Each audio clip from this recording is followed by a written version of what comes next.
Iya imwene dziko lili timakhala ngati tonse ndife afiti, hafu ya nzika za dziko la Malawi ndi afiti, ufiti wosiyanasiyanawo wochitikawo. Chimene akufuna anthu DPP ilephere ndithu ikanike.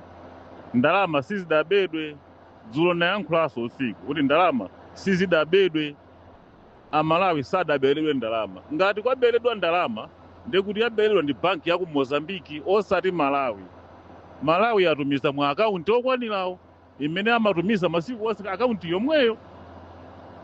Pali kuberedwa kwa njira yosiyana, pali kuberedwa kuti wina waziwakha kapena kuti akupusitsani mwa akaunti mwa maposa kumakhala njira ina.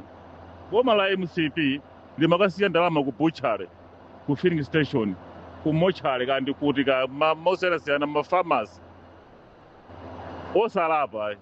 Pamene awa amagula mafuta ndalama koma akanapusa pang'ono akadaberedwadi chifukwa panaponyedwa ma akaunti ena abodza mwamwayi kuti Malawi itatumiza kale mu akaunti yoyenera yoyambayo ndalama zapita kale.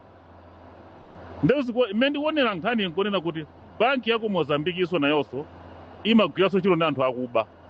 Muli wina mu bankimo amene amafuna kusokoneza Amalawi kuti aberedwe ku bankiko, amene anatumiza uthenga wabodza kukunokima kuti ndalama zanu sizinafike zabedwa.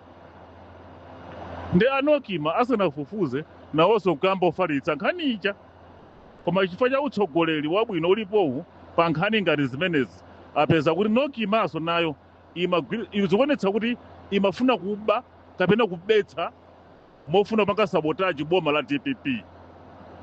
Nanga si ambiri amene ali kunokima ndi amene adalembedwa ntchito ndi achakwera mu nthawi yawo ndi macontracts.